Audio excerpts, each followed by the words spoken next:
Welcome back to my channel. நான் இன்றைக்கி என்ன பறிச்சிட்ருக்கேன்னா பொன்னாங்கண்ணி கீரை தான் பறிச்சிட்ருக்கேன். இதை வச்சு பொன்னாங்கண்ணி கீரை பொரியல் ரெசிபி தான் பார்க்க போகிறோம். வாங்க வீடியோக்குள்ளே போகலாம். அதுக்காக ஃப்ரெஷ்ஷாக இந்த தோட்டத்தில் இருந்த பொன்னாங்கண்ணி கீரையை வந்து பறித்து க்ளீன் பண்ணிக்கிட்டேன். பாருங்கள் எவ்வளோ ஃப்ரெஷ்ஷாக இருக்குன்னு. அவ்வளோ நல்லதுங்க பொன்னாங்கண்ணி கீரை. உடம்பெல்லாம் ஹீட்டெல்லாம் குறையும். கண்டிப்பாக கிடைச்சா வாங்கி சமைச்சு சாப்பிடுங்க.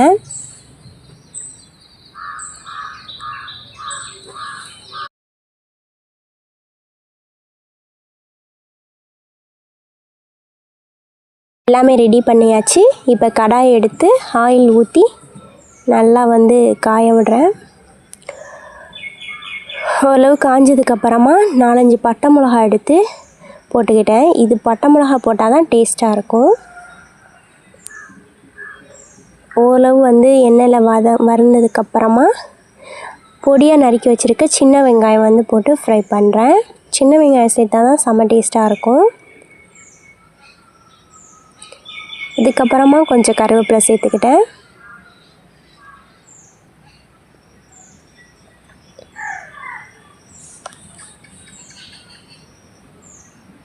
நல்லா வதங்கினதுக்கப்புறமா க்ளீன் பண்ணி வச்சுருக்க பொன்னாங்கண்ணி கீரையை சேர்த்து வதக்குறேன்.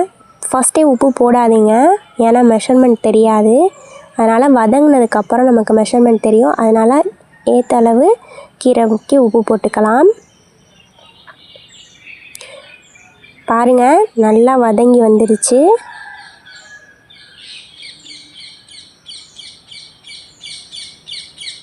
இப்போ இந்த ஸ்டேஜில் நம்ம தேவையான அளவு உப்பு போட்டுக்கோங்க.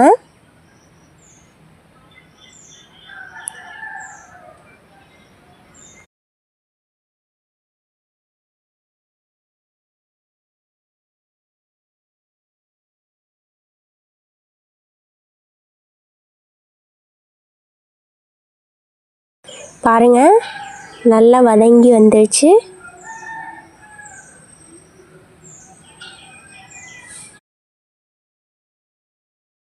ஃபைனல் ஸ்டேஜில் துருவி வச்சுருக்க தேங்காய் பூவை போட்டு நல்லா மிக்ஸ் பண்ணிக்கோங்க.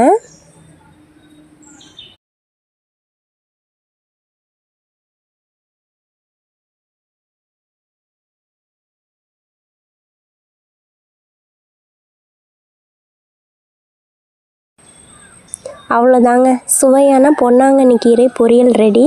அவ்வளோதான், சிம்பிள் ரெசிபி தான். கண்டிப்பாக கீரை கிடச்சிச்சு அப்படின்னா ட்ரை பண்ணி பாருங்கள். ரொம்ப ஹெல்த்துக்கு நல்லது. நெக்ஸ்ட் வீடியோவில் பார்க்கலாம்.